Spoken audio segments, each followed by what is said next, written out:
Hello, everybody, and welcome back to the Log Show here on YouTube. We are back after a nice little week and a half, 2 week hiatus due to some technical issues. We are back here, and so much has happened.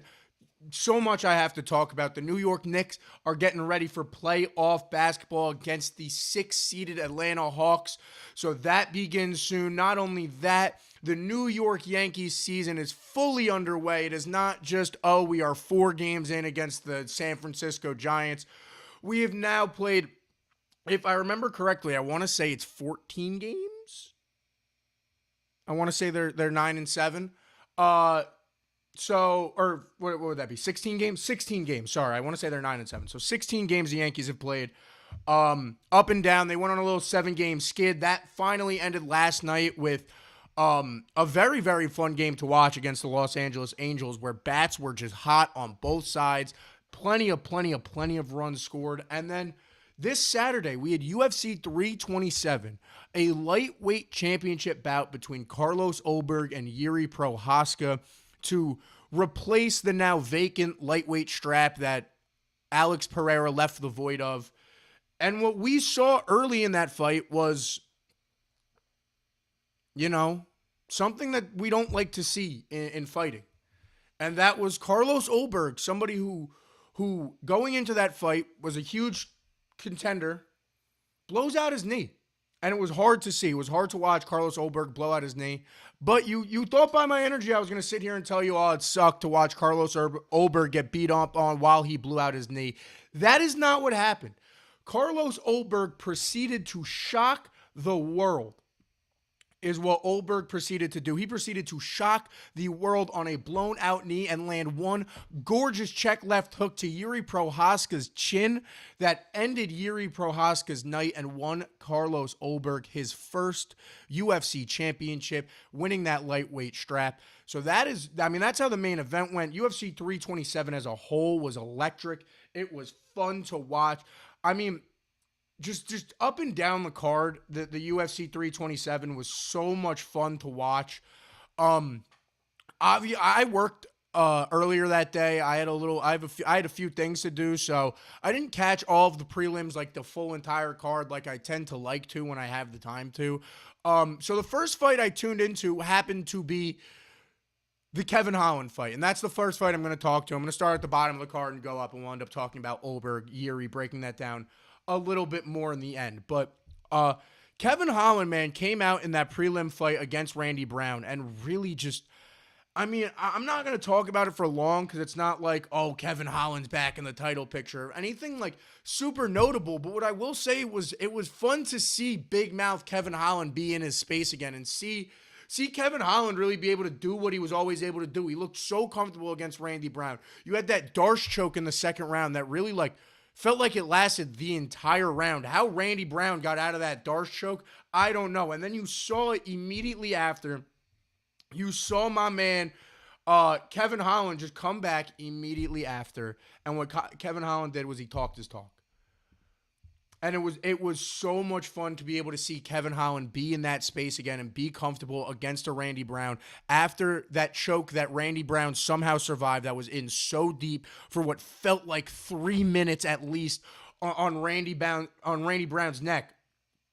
But Kevin Holland being able to do that Darce choke, somehow Randy Brown survives and still has that confidence to look the way he did in that third round, bouncing around, talking like Kevin Holland does. He's getting hit going, ow, that hurts, ow. Yo, what, like once you see Kevin Holland doing that and you look back at the clips and you could hear Kevin Holland through the mics of Joe Rogan and stuff like that and through the hot mics talking a little bit, that's when you see the Kevin Holland that we saw in that third round that was comfortable. He was poised. He was landing his strikes. He was 10 times faster than Randy Brown. And it all ended up pointing towards a UD victory for Kevin Holland, which is great for him and great to see in an unranked fight. Just Kevin Holland on a card always makes a card more fun, especially when you're able to see Kevin Holland fight like that. Fun, entertaining. He's talking. He's making jokes to the dude. And people don't realize that, it's funny for us as the viewer just because it's funny in general to hear that type of stuff as the viewer. but also like that throws off the mental of a fight. Can you imagine you're in a UFC fight and you throw like a nice combo and you're in your head, you're like, yeah, yeah, you're like, let's go, yeah, yeah, yeah, like, and then you hit him with like some crazy hook, and he just goes, come on, bro, that hurt. I'd be like, what the? Obviously, it hurt. Like Kevin, I just love Kevin Holland when he does stuff like that. It's just he has so much fun in the octagon. So like I keep saying, like being able to see him in that comfortability range against Randy Brown was so much fun to see. Following that fight, we had the Aaron Pico versus Patricio Pitbull fight, and this is a fight that I feel like Aaron Pico hasn't fought in a while, and his last fight was against somebody who has now made his name very known in the UFC space, which is Laron Murphy. And I think that because his fight was just over a year ago, was in August of 2025 against a Laron Murphy who as a big star from another promotion, was kind of just coming in and getting his footing in the UFC, had just come off a tough loss in his UFC fight. That was his last fight. That was Aaron Pico's last fight before Patricio Pitbull. And when I tell you watching this fight, I'm a big fan of Patricio, man. I like the way Patricio Pitbull fights. I love his energy. But in that octagon, he looked like he was against, like Aaron Pico looked like he was just on a complete other level than Patricio Pitbull the entire fight. His footwork was better. He was faster. He was he was smoother. You know, his combinations were just smarter. He was going, you know, all over the place with it, if I'm going to be completely honest with you. And he just looked like a fighter that honestly, if I'm up there in the rankings, you know, it finally landed him in the top 15. It landed him right at number 12. And, you know, I think when I put my head into it and try to think like a UFC matchmaker, like Dana tends to think, and I've seen the matchmaking of the past, I expect him to go with someone like a Brian Ortega, who's been falling out because he hasn't fought with a while. Maybe a David Omana. Sorry, I find it very hard to pronounce his name. But David Onama, he is another great fighter who can be put in the like those are who I would look for to see as Aaron Pico's next fight. But with the way he looked, would I be surprised if they give him a shot at somebody who's rise through the rankings due to inactivity, like an Arnold Allen, who's sitting in the top 10 and stuff like that? I would not be genuinely surprised at all if that's what we saw Dana and the UFC do with the performance that Aaron Pico put on Saturday. He looked miles better than Patricio Pitbull. It looked the same that if you put Patricio Pitbull in that octagon with one of those top 5 fighters in that weight class, in that featherweight weight class, that you would have maybe seen, you know, some of those like Diego, like he looked so good. I can't hammer that point home anymore, that Aaron Pico looked like a top 5 featherweight fighter on Saturday, in my opinion, genuinely. Against somebody like a Patricio Pitbull, who's a veteran of the game. He's been around for a very, very long time. To be able to beat somebody like him as handedly as Aaron Pico did, I think that's a name to be put on the map in the featherweight division, as it seems that we are in a turnover of the featherweight division as Volkanovski starts to get up there in age. Ilia Topuria continues to move up time and time again to prove his greatness. And you have this, it feels like to me, we're almost entering this limbo of the featherweight division where, yeah, Volk is back on top and Diego Lopez is there, but we need more competitors like a Laron Murphy and some of these guys. So I think Aaron Pico is a name that, with the performance that we saw on Saturday, is somebody to look forward to getting those bigger fights in the featherweight division, getting those bigger fights so that maybe he does have a title shot as we see Volkanovski age out and get towards his dog days. As we see someone like Diego Lopez rise through the ranks and now be certified championship contender, top 3 in the division. Someone like LaRon Murphy, who I was talking about earlier, who just came over from a different promotion, who's been putting his name on the map after starting off a little rough. There are guys in this division that are making names for themselves, and those top stars that we have known of for a while are getting older. They're hitting the end of their primes, I'll say. I won't say the end of their careers. UFC fighters fight for a while, as we'll talk about in a second with that Cub Swanson fight. But we're seeing the end of the prime of Alexander the Great Volkanovski. In my opinion, we're seeing the end of Brian Ortega as he starts to be bottom, bottom of the top 10, just outside, being ranked inside the top 15 if he's lucky. Those are the types of dudes who we are, as I just said, on the wayside of. So, is there a gap for Aaron Pico to fill in that featherweight division? 100%.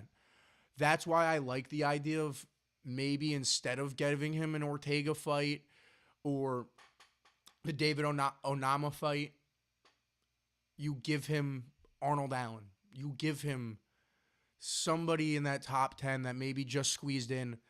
Arnold Allen's the one who screams out to me just because he's been moving up a lot. He has been winning, but he also has been moving up due to people being inactive, like an Ortega, like those types of dudes. So Arnold Allen is the one that seems like he's a top 15 fighter, but maybe he's ranked a little high right now that they might put him against Aaron Pico in his next fight. And I think that one's an exciting one. Aaron Pico showed he's an all-around fighter. Arnold Allen likes to brawl. That one, that would be a pretty good technical fight right there. Following the Pico fight, we had the Cub Swanson retirement fight. Shout out Cub Swanson. First of all, I just want to start this little bit about talking about the fight with that. Shout out Cub Swanson for just an illustrious career. He was the last man on the roster that was also part of WEC. He fought his first professional fight all the way back in 2004. I was 2 years old when this man fought his first professional fight. He's a man that has been in the fight game for just so long, has been a staple of the UFC for so long. So for him to be able to go out like that is always so fun to see. He was just absolutely so dominant against Nate Landwehr. There wasn't a moment where it looked like Nate Landwehr belonged in the octagon with him. And if you showed me that fight in 3 years, me not knowing, like if you showed me that fight in 3 years without the information I have, and then told me that was Cub Swanson's last fight, I'd be like, what? Why? Because he looked just as good as he had a few years ago when he was getting close to title contention and all of that. He was fast. He was comfortable. He was confident. He had his kids in the audience, and he didn't want to have anything bad happen. And he proved that in getting a first-round knockout and just looking like prime Cub Swanson, if I'm going to be honest. He looked like prime Cub Swanson. He lands 55 total strikes, and that's all that's needed in half of a round to get a knockout against Landwehr. And I mean, obviously, there's nowhere for me to say, oh, Cub looks so good, so let's give him this guy or this guy. Because sadly, he did lay those gloves down in the center of the octagon after the fight. So it was tough to see that, obviously. It's tough to see a fan favorite like a Cub Swanson retire like that. But in the same sense, for someone to be able to go out like that, I think, everyone loves to live in the moment, and you don't think about it all the time when you're sitting there and you're watching some of these great moments like what just happened to Cub Swanson. But in an area like the fight game, it's not as similar as retiring as other sports. As it could be similar to like a golf or a tennis, those solo sports, those individual sports. You don't always get the storybook ending where in team sports, it feels like you always get a nice send-off because you have a family around you at the end of the day. You have your teammates, you have your coaches, you have all these people who, even if you're on a team that went 2-15, it was your last season and it didn't end the way you necessarily wanted it to, You have this support group when you're in a team sport. You don't get that in the fight game. And it's scary when you watch these dudes announce their retirement before their last fight. You have a situation like Holloway Poirier when Dustin announced his retirement. He got pieced up by Max. No, he didn't get slept. And we've seen that before, too. No, he didn't get slept. But, bro, he got pieced up by Max in that fight. He didn't, there was no question Max won that fight. And it happens a lot throughout the UFC. A lot of times going into fights, I get scared when fighters announce that this is their last fight. Because it tends to mean their minds on other things. For Cub Swanson, it was not. Cub Swanson had one goal in mind going into Saturday night, going into UFC 327, and it was to go out a winner. It was to go out showing his kids and his family what he was able to do in his prime, and what he can still do at his age is baffling, and it's good to see a fighter do what he was able to do. Demetrius Johnson did the same thing. Cub Swanson could fight for another 2-3 years. He doesn't want to. He's done. It hurts. It happens. And I'm not going to blame the guy for that. But I am going to give him his flowers for what he was able to do, what of a pioneer of the fight game that Cub Swanson was.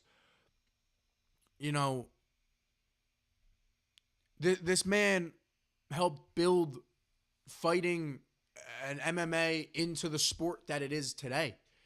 And he was just lucky to end up being able to do it at the biggest stage, and fought some great fights and had an absolutely amazing career. Maybe not all-time great career, but by all means, if you're not going to give Cub Swanson his flowers, then I don't think you've watched enough Cub Swanson, because he put up banger after banger after banger after banger, and he showed that.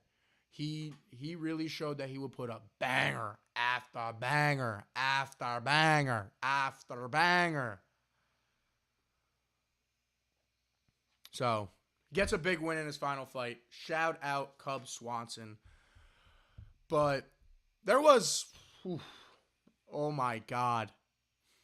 Now, there was a main event, but when I tell you after this Curtis Blades fight, when I tell you guys that it felt like that there should have been no fight to follow this, it felt similar to 300 with the Holloway knockout on Gaethje when he knocks him out with 1 second left. That is what, And now don't get me wrong, Carlos Ulberg stole the moment too and made a moment for himself. And again, we'll talk about that in a little bit. But Curtis Blades and Josh Hokett might have put on the greatest heavyweight bout ever. And I'm not sugarcoating that. They may have put on the greatest heavyweight bout better. They have the division record for most significant strikes landed, with 595 significant strikes landed between the two of them. Curtis Blades was bloodied and beat up. Hokett was taking shots. The fact that neither one of them even technically got knocked down is baffling. These two heavyweights were throwing bombs from the beginning. When I looked at the card the next day to see who got the performance bonuses, they got performance of the night and fight of the night. They should have got submission of the night. They should have got every possible award ever with how good that fight was. And they wouldn't even go to the ground. There was not a takedown attempt, and they should have got every award possible for how great that fight was. That was what, if I tell people who are trying to get in the fight game, if there are fights, there's a lot of fights I go back and I talk about and I go, yo, go watch this one. Go watch, Holloway Gaethje is one in recent history I talk about a lot. Go watch Holloway Gaethje. Go watch, I'm trying to think of a few more that I'm just playing. Oh, go watch John Joe's Dominic Reyes, right? Go watch, even though this one isn't a great back and forth fight, go watch Holloway versus Calvin Kattar.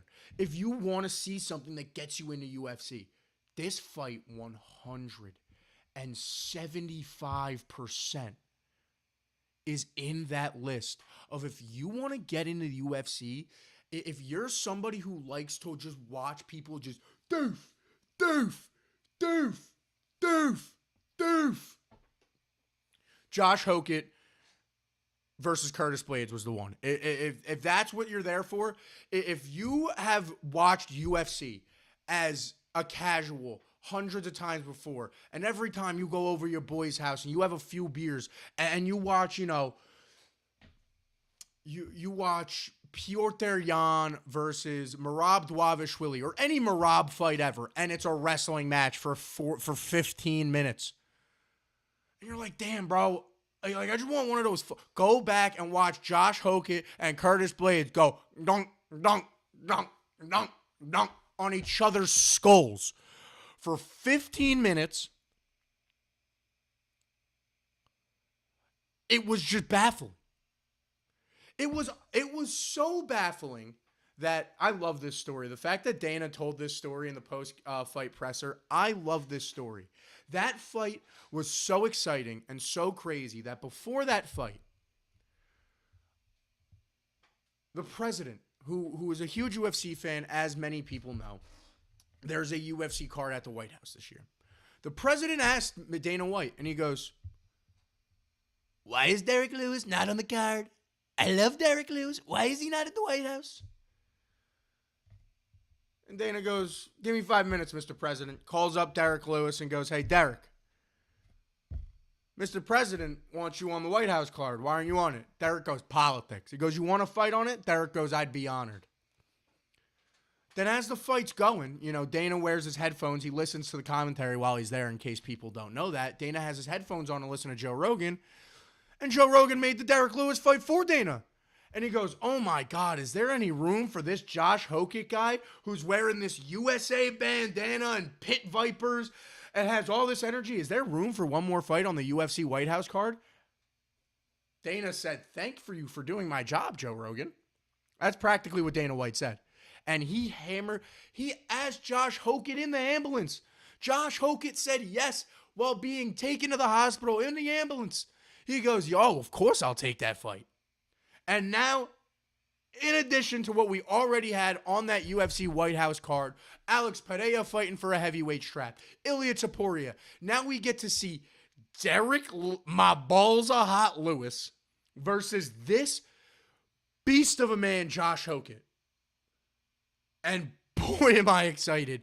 Because if I thought Curtis Blades, Josh Hokett, if that's what that could do, these dudes might punch a crater on the lawn of the White House.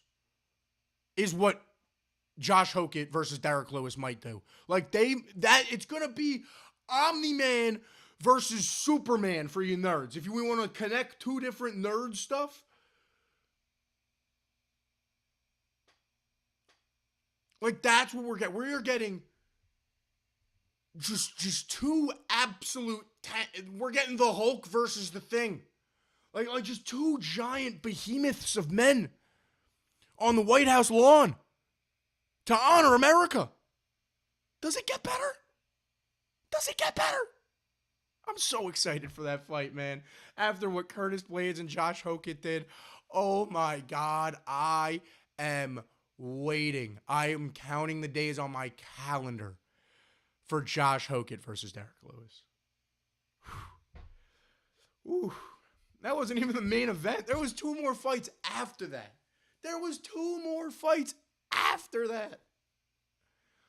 And both of them put on a blast. Paulo Costa went crazy. Paulo Costa has done this time and time again. If you guys don't remember, Paulo Costa started as a welterweight, if I remember correctly. He was fighting Kamaru. He was fighting welterweights.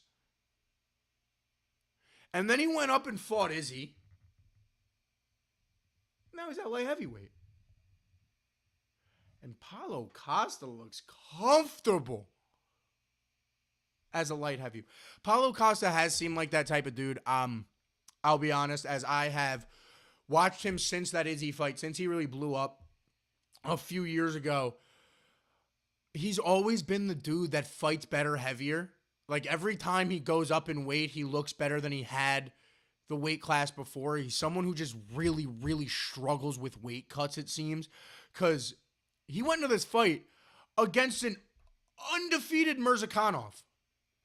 For those of you who don't know, I really did a little bit of research. I honestly forgot 327 was this weekend until Saturday morning. So I don't know a lot about the history before this fight of Mirzakhanov. He's not a fighter that I know a lot of information about. He's not someone I knew a lot of information about going into that fight. He's not someone I care to learn about a lot of information about after the fight. He was undefeated going into the fight, though. That I'm very aware of. And Paulo Costa, man, he looked good. He started off slow. The first round was kind of even. But, I mean, as the fight really got going, and we started to see Paulo feel really comfortable and really get going, and he started landing head kicks. And that is the thing I have learned about Paulo Costa. If Paulo Costa starts landing kicks on you like they're punches, you're not winning. That man kicks like a horse. That man kicks like a horse. And when he started doing that, if I remember correctly, I think it was the beginning of the third round, they come out and he hits body kick, jab, head kick, jab, head kick, head kick. I was like, bro, this dude is dead. The fact that Mirzakhanov stayed up baffled me for that long. He ended up obviously getting knocked out, but once I saw Paulo Costa get comfortable with his legs and kicking, that is a scary Paulo Costa. And he looked, to see what he is going to be able to do in the light heavyweight division, again, we'll talk about it throughout these next two fights. A light heavyweight division now with the loss of Alex Pereira, him going up to try to, Alex Pereira, to be the first first ever three division champion in UFC history. We're at a point where we were right before Alex Pereira moved up to the light heavyweight division, where it feels like we have this big void in the light heavyweight division of somebody needs to fill this. Somebody needs to really, like this division really needs to get going. It's feeling weak again. And if Paulo Costa could fill that void, he's a fighter who's had success in other promotions. He's had success in the UFC before. He's fought in multiple title fights. It's not that he just hasn't gotten over the hump, but it's not that he hasn't been successful in the UFC by any means. So he jumps all the way up to number 7 immediately after beating an undefeated Mirzakhanov. It's a division that now with Olberg out for a while, what's going to happen to Yuri after it seems like his confidence just got shattered after that loss? It's an odd division as I try to look it up here to just try to like get some sort of memory of who's in it. But you got Olberg, you got Yuri, you got Ankalaev, Jan Blachowicz, who I feel like I haven't seen fight in forever because he's always fighting on just underrated cards. Khalil Roundtree, Jamal Hill. That is everyone you have ranked in the light heavyweight division above Paulo Costa after Saturday. It's, and like I said, Olberg's out for, your champion is out for a minute. We haven't gotten a report back of what the injury officially is unless it came out within the past hour and a half, because I haven't really gotten news updates since 1 o'clock. But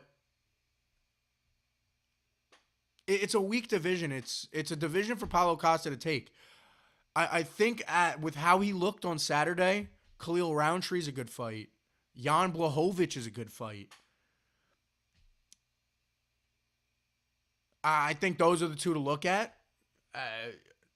If you want to give him a long shot and just shoot him at the moon immediately and give him Ankalaev, go ahead. I think you're jumping the gun a little bit with that one. But there's not a lot to do here in that division. So it's a smart move out of Paulo Costa for him to move up, get a win early too. Trained very well, looked very good in that fight. And he's now put himself in a spot in a division that is lackluster, that needs stars, to maybe go get a title shot. And, You never know. We saw it in the Oldberg fight, and you could always get caught, and it sucks that that happened to Yuri. I saw Joe. I don't know if you're still in the chat, but I saw it earlier. Or yeah, Joe, you said it earlier with Yuri. It sucks, man. It really sucks. I'm a giant Yuri Prohaska fan. I just love the energy of Yuri Prohaska, but I don't remember what the guy's name is, but John Anik as well has his own podcast. And this dude went on a rant. I believe the episode was posted either this morning or last night. This dude went on the rant, this funny rant, bro, and he was like, it's all funny when Yuri, is winning and getting knockouts after training in the woods with no sunlight and pissing in bottles and drinking it upside down. We got to start testing if people are mentally ill in this sport. Is what this dude started going on a rant about. It was hilarious, but like, it sucks to see it out of Yuri Prohaska, but it's a very simple. He even said it himself. It's a very simple principle, especially in the fight game. You don't let people say it in every sport. Never mind just the fight game, but especially the fight game. You never take your foot off that gas pedal. Ever. You don't ever take your foot off of his throat. All Yuri Prohaska had to do was listen to, I can't remember the evil sensei's name from Karate Kid. All he had to do was sweep the leg. Show no mercy. Sweep the leg. That's all he had to do.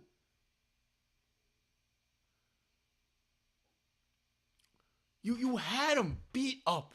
You had a tragic accident happen in the octagon, and Carlos Ulberg overextended, and to me looked like it was a popped Achilles, but obviously it wasn't. He was walking around afterwards. It was a popped Achilles. He wouldn't have got up. I don't know what the injury was. It was a nasty looking knee injury. You saw his whole calf pop. It was a scary injury. But what Yuri Prohaska cannot do is you cannot look at that situation as Yuri Prohaska, and you cannot go, all right, and show mercy. You can't show mercy. I mean, and you saw it on his face in the post-fight presser. That was one of those post-fight pressers that I get it. I get it, UFC. I get it, Joe Rogan. You gotta have television, but that felt like interviewing Cormier after his third loss to John Jones, where he's crying and he's going, "This ain't a rivalry. This ain't a rivalry." That's what that interview felt like. Yuri was so broken because he let up. He started almost what felt like sparring and didn't go near the injury at a point. He touched it at first for a little bit, but he would barely go for the leg, wanted to square up.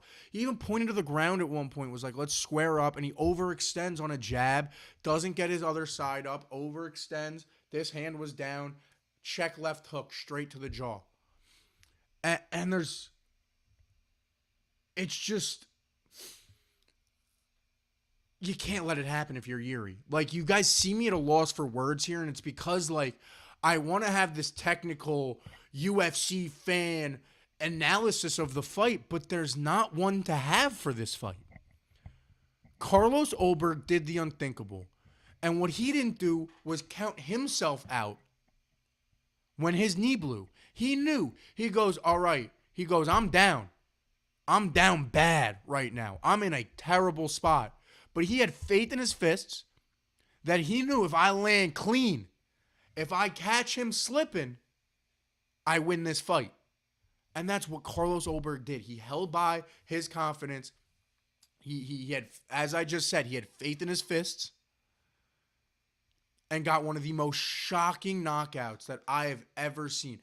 That knockout is up there with, like, for me, shocking-wise, I compare it to Leon Edwards against Kamaru Usman. Because similarly, even though, yeah, we're not in the fifth round and exhaustion might not be into it, what we did have was what everybody felt like at the moment of Carlos Olberg's knee blowing out was this fight is over. That is what we all felt at that moment. And he won that fight against all odds. And it hurt. As somebody who is a huge Yuri Prohaska fan, it hurt to see Yuri as broken as he was in that post-fight presser where he just sat there and he was at his own loss for words, just going, honor, honor. I I don't know. Like he was just lost at what just happened.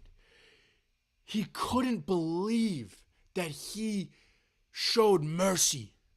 That's what he kept saying too. He kept going, mercy, mercy, mercy. And like, it almost felt like a psychotic break the dude was having. I felt so bad for Yuri, man. That post-fight press, I don't think they should have interviewed him, but they did. It hurt to watch, man.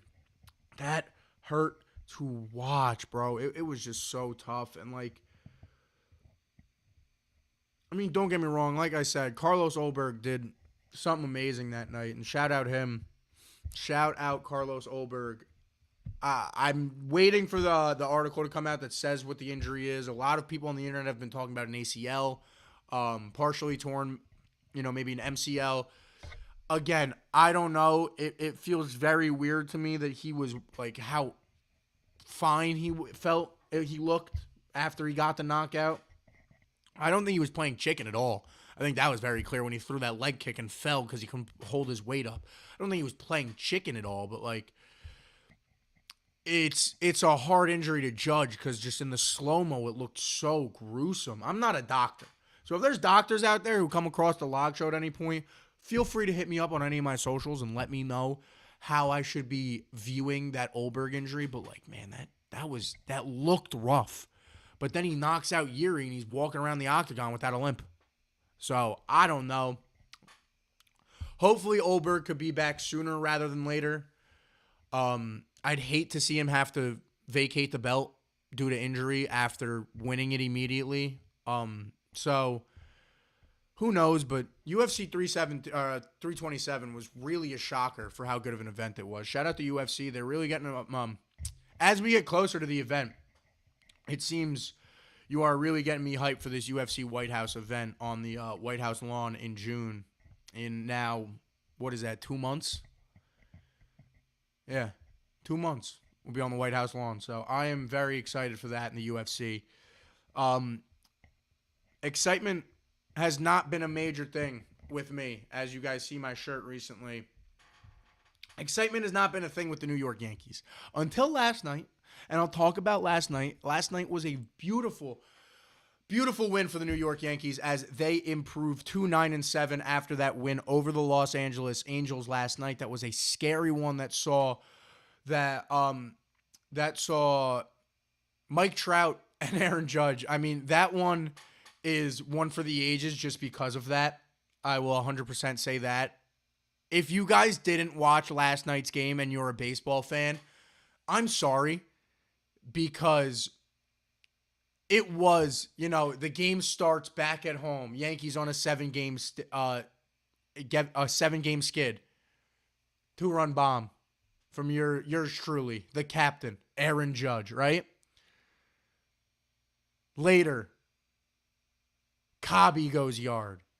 Cobby hits a 2-run home run. They're up 4-0. You had Will Warren for the first 3.5 innings pitching the best I've ever seen Will Warren pitch, I think, in the 2 years he's been on the New York Yankees. And the bats were going crazy, man. You have an 11-10 win that goes in, like I said, that goes into extra innings. You win off that walk-off wild pitch. Shout out Jose Romero for just chucking that ball in the dirt. I mean, I trusted Ryan. You had a man on third, 1 out. I kind of trusted and the man on third was Cobby. So I do think that you kind of had room to, as long as that ball's in play, I think the Yankees more likely than not score. But you score on the wild pitch instead. Cobby scores, you win the game, which is great.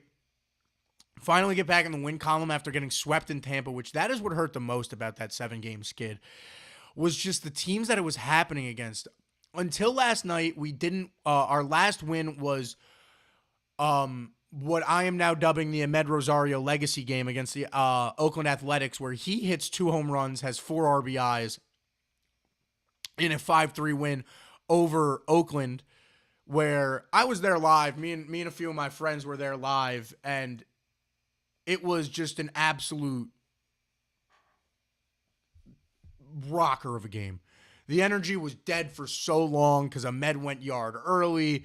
It ended up being 4-1 for a long time in that game. Cody scores. It's 4-2 or 4-3 at one point. And then Ahmed, against the Athletics. And then we go on that streak where we lost a lot of games and we get swept in Tampa. And then last night we come out. As Vin, you bring him up in the chat. Not only did Aaron Judge have an insanely good last night, later in the game, we have Trent Grisham come in as a pinch hitter for Gerchik. And, was that a good decision? Because his first at-bat is an absolute bomb to right field. Short porch the hell out of that ball, but it was high in the air. I think it was like 356 that ball went. Grish hits that one. Put us back in the lead. This is how that game went. This is why that game was so excited. You have Grish come back you have Grish pinch hit in a 4-4 game. Grish hits a 3-run bomb to put us up 7-4. Immediate next inning, Trout goes bomb, ties the game.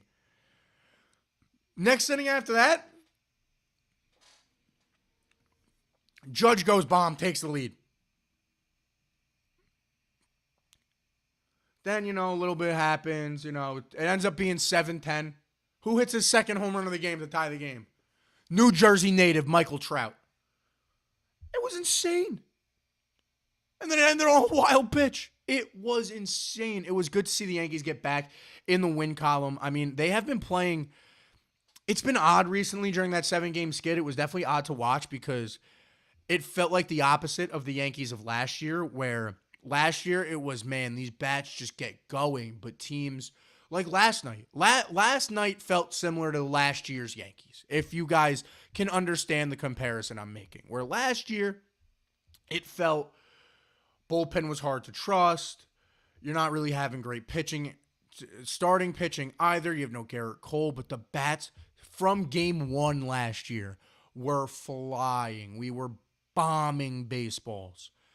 This year, the pitching hasn't felt like the problem. Bullpen has been I want to say top 5, if not definitely top 10 in ERA in the league. Cam Schlittler has had an unreal start to the year. Yeah, his ERA is a little high, but Cam Schlittler has had an amazing start to the year. Max Fried has an amazing start to the year. We've had people like Will Warren be able to go off. We've had people in the pen just do well. Like Fernando Cruz has had an exceptional start to the season. Did have a rough night last night, but he's had a pretty good start to the season coming out of the pen. But it just feels like we're leaving a lot of runners on base. It feels like we're not just scoring the runs when we need to.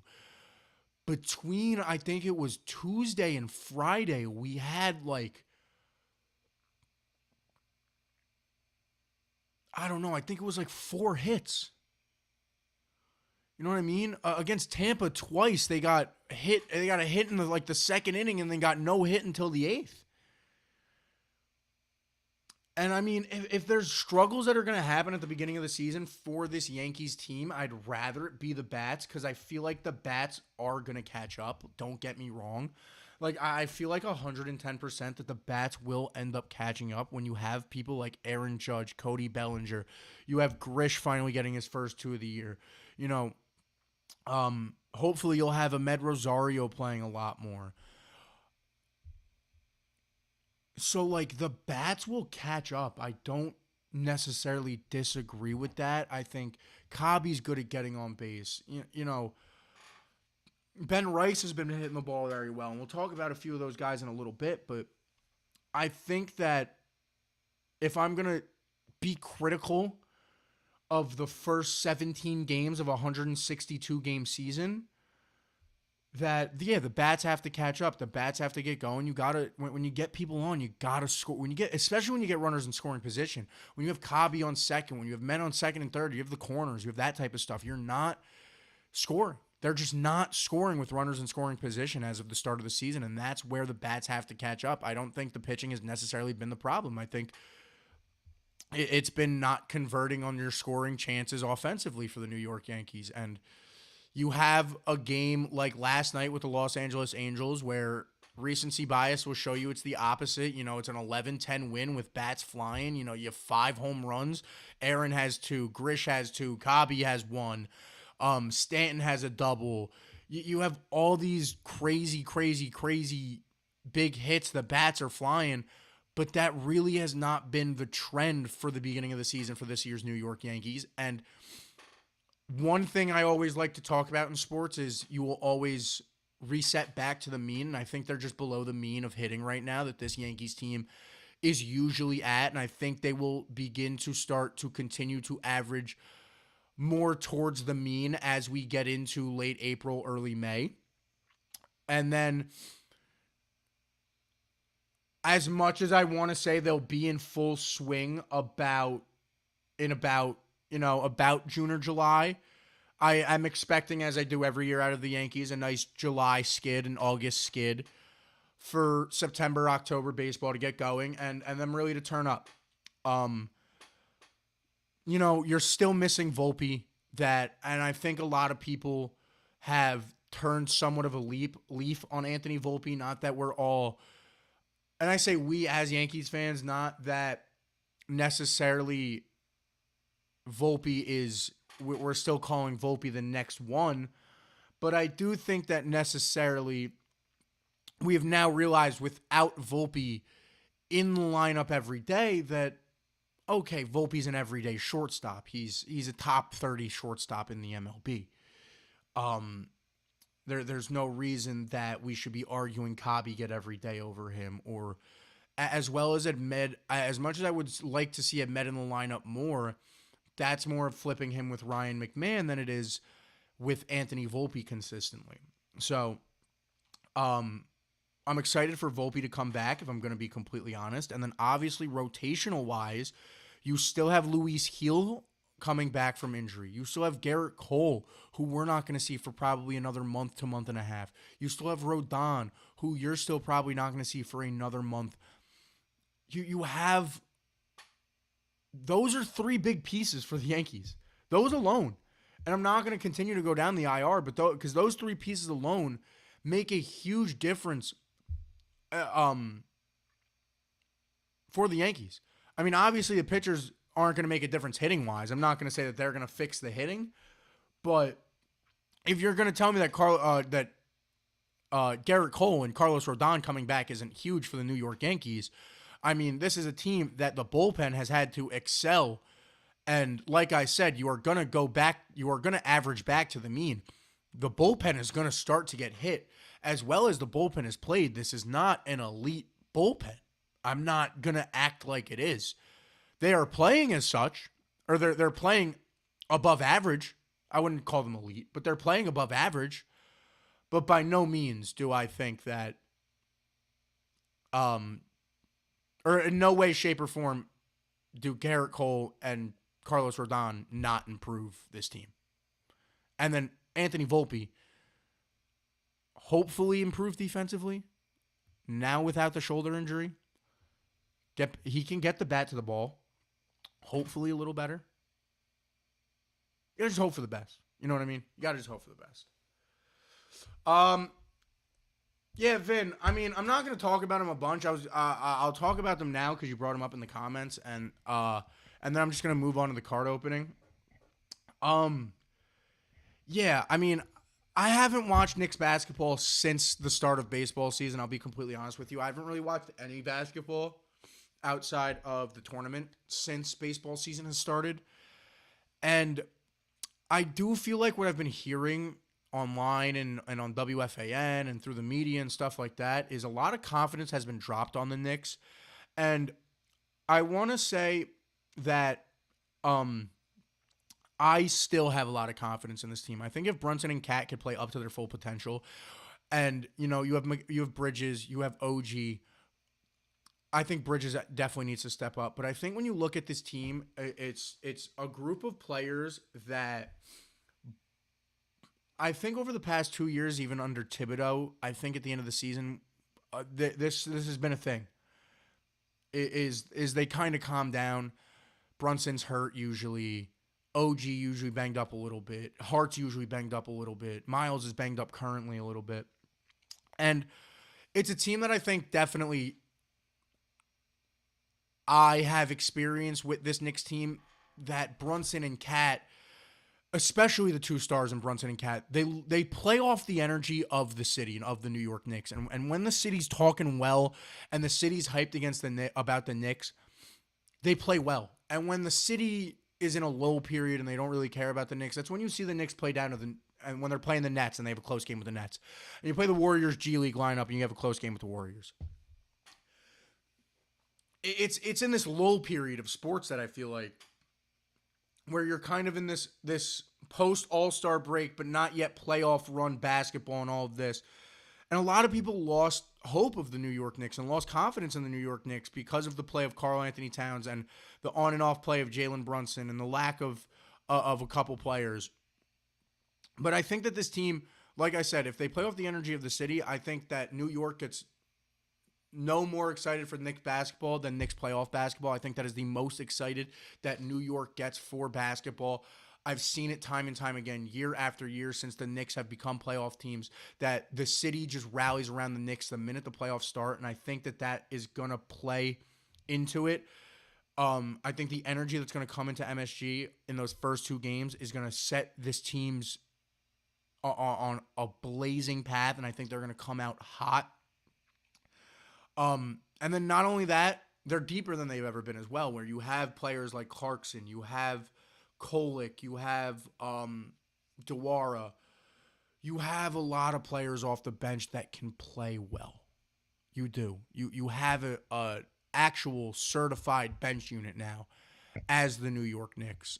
So, you have Gershon, you have a lot of good pieces as the New York Knicks. So I think you have to win in 5 at worst. I mean, I wouldn't be surprised if Atlanta sneaks out of game 3 after, you go back-to-back, have to travel to Atlanta. Atlanta's back home. They have some energy. But I do think that going back to what year is that? 2019? With Julius Randle and R.J. Barrett in the infamous. If you're a Knicks fan, you know about the Trae Young series. And you know why, to this day, I will always have a vendetta against Trae Young. I will always have a vendetta against that man. And I will always have a personal disdain for Trae Young. You guys know about that series. So I think a Hawks series with the Knicks at home, it now being flipped, the Knicks now being that young, exciting team with the star and this and that, and the Hawks being that team that kind of went on a run at the end of the year. Not a lot of people maybe expected them to be as good as they are. I think there's going to be a lot of energy for this New York Knicks team going into this playoff run against, especially the series against the Hawks. I have them winning in 4. 5 wouldn't surprise me. 6 scares me. This team is not nearly as good as that Pistons team was last year, so 6 terrifies me. But, I mean, I don't know. Am I going to be scared of Boston no matter what? It's a 3-team race in the East. And people think it's only a 2, but it's a 3-team race in the East. It's what it is. And one of the 3 teams doesn't have Cade.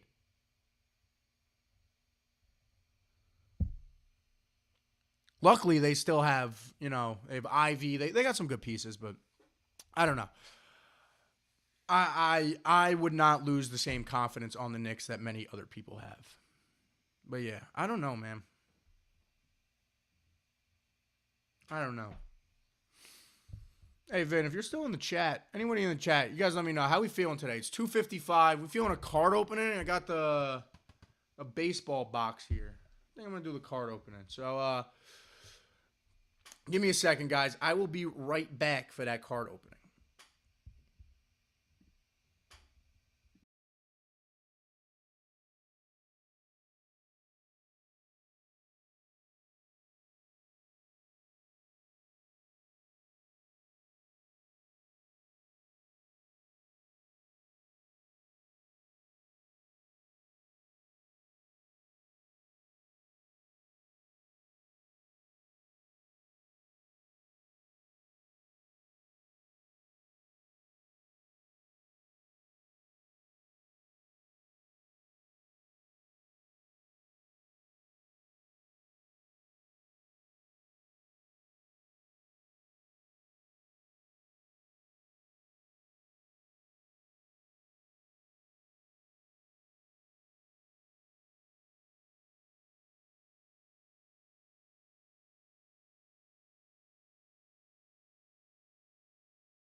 All right, we are back with the new card angle. We got Topps for you card collectors. We got Topps Heritage here. I think this comes with, I want to say it's 6 packs in the box. So let's get this rocking and rolling. I don't know if you guys are card collectors, but if you guys hate the way I open the box. Oh man, look at these. I mean, I bought these because I already liked the design of them. I saw them online, but look at the packaging too. This really giving a whole. They really committed to the 70. What is it? 75 vibe here. The 1975 vibe with the baseball packaging too. So let's get these open. First pack of 6. We got Dalton Rushing. All right. A nice Cal Rally. These feel nice too. These are like thick.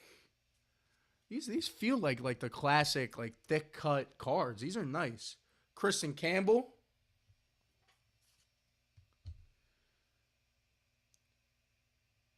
We got the ALNL win leader card with my boy Max Fried on there, along with Freddie Peralta. Speak of the devil, we were talking about him early. Anthony Volpe. He should be back for the Yanks hopefully soon. John Kenzie Noel. I remember when he hit that home run against that Yankees. What was that, 2 years ago in the ALDS? Whew. We got the green insert, Aroldis Chapman. Man, I love how these cards look. I just love the classic. It's a little classic look of them. I'm a fan of this. And that pack, a nice Eugenio Suarez. So we got one of the what is it? We got one of the dark green parallels. There's a pink sparkle parallel as well, and then the inserts we're looking for are throwback jerseys, obviously autos and all that stuff. But pack number 2, everybody.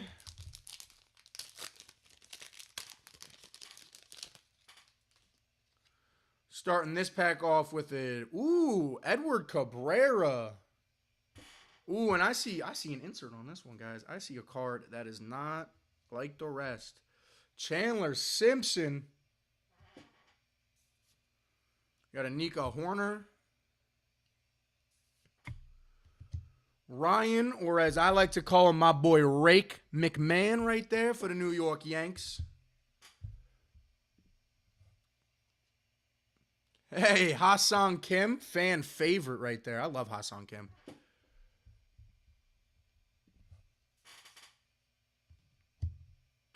Mookie Betts. Ooh, I like how there's a lot of like stars in this set too. Like out of the base ones we're getting like stars. I like that.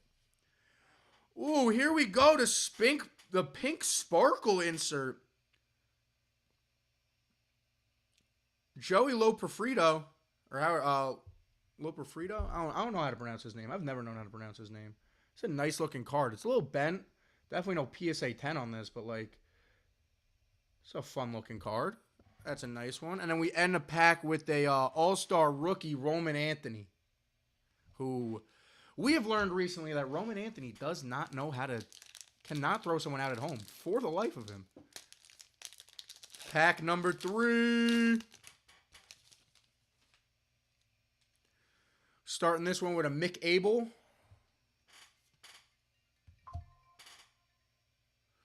We got Nathan Eovaldi. Victor Robles.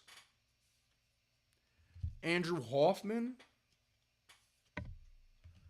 Bobby Witt Jr. Ooh, this is a fun looking one. Ooh, I'm going to look this one up later. See, we got a nice Ezekiel Tovar card here called the Enterprise. Nice little artwork on that one around space. If you guys can't see that, here's a little closer look for that one. I'm a big fan of that card. Davis Schneider, the throwback. And then we're going to end that pack with a Robinson Pena. Right there. What do we got here?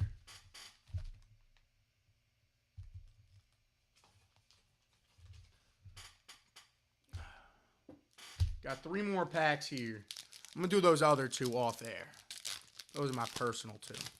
I don't know if I got time for all 8 for you guys. We are going to commit to these Topps Heritage, though. I love how these looks. Curtis Mead. Juan Soto, the Yankee trader. Eric, I know you love that card. I hate that man. Nice James Wood. A Robert Suarez. Corbin Carroll.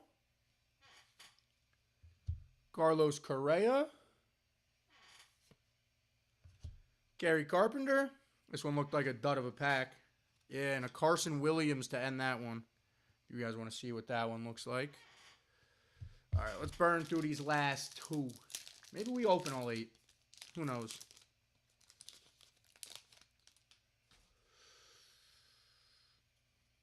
Starting this one with a TJ Friedel. Some of these are duds of packs, I'm not going to lie. Jonah Tong. Nice Tanner Beebe. All right. All right. Getting some names in here. Ooh, this is a cool looking card of Springer's home run to send them to the World Series. That's Springer walk-off. It wasn't a walk-off. It was bottom 8, I think he hit it.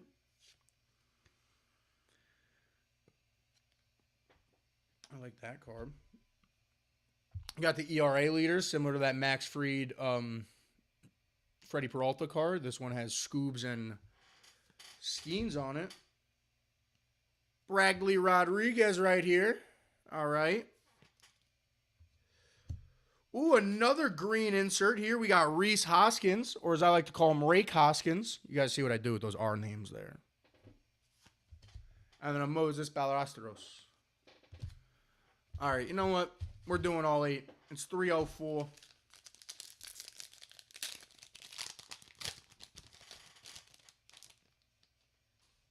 Get that in the trash pile. Brendan Donovan. We're going to burn through these. Dylan Beavers. See, like these cards. Ooh, okay. We got a Rokai. Cal Raleigh Record Breaker card. I'm a fan of that one. Kenley Jansen. Hunter Goodman. Ooh. A nice Gavin Lux insert here. You guys see the reflect on that. And then we end this pack with a Josh Smith for you guys. All right, let's burn through these last 2. 8 cards each, 16 cards left. Let's see if we could pull an auto, like an auto Ellie De La Cruz, or like, I did say Ellie because there's an Ellie card that I saw at the back of this pack. I just don't know what the front of it is. Starting with Matt Olson. Jordan Walker. Cole Reagans. Trey Turner. Austin Riley. We got Carlos Estevez. Ooh, this is another cool looking card. Topps Heritage Rookie Outfielders card. This one's kind of fun to look at. And then the base Ellie De La Cruz. All right, last pack. I'm going to show the pack on camera, both sides. Wiggle it around a little bit. Give me some luck. You know what I mean? Give me some pack luck.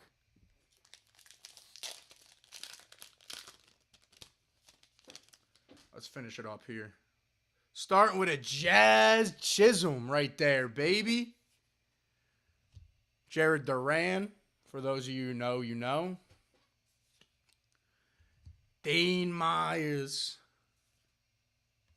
Ooh, Denzel Clark. A nice throwback card here. All right. Dylan Dingler. We got a Bubba Chandler rookie card. I'm going to hold on to that one. I think Bubba could be nice, bro. Ooh, and we get another one of those pink sparkly inserts. Matt McClain right here. Fun looking insert with that one. And then last card will be the Taj Bradley card. So that's the pack opening for you guys. Yeah. Thank you, everybody, for tuning in. I have so much fun doing this show. I'm glad that I have fixed the connection issues, so that will no longer be a problem as we go. I have fun with the card openings. Let me know if you guys want me to change how this goes. Maybe I could do them as a YouTube series and they're just a video. I don't do them at the end of the show. But let me know. Thank you guys so much for tuning in. Yeah, I mean, Yankees are on. Knicks playoffs start soon. It's so much. Everyone follow me on socials, at Log Show on Twitter, at The Log Show on Instagram. Also, personal ones are all in the chat as well, at The Log Show on Twitter. So follow me all over there. I'm active on all of those, or becoming more active on all of those. But again, thank you so much for everybody who listened today. I will see you guys all here in this same spot next week. Peace out.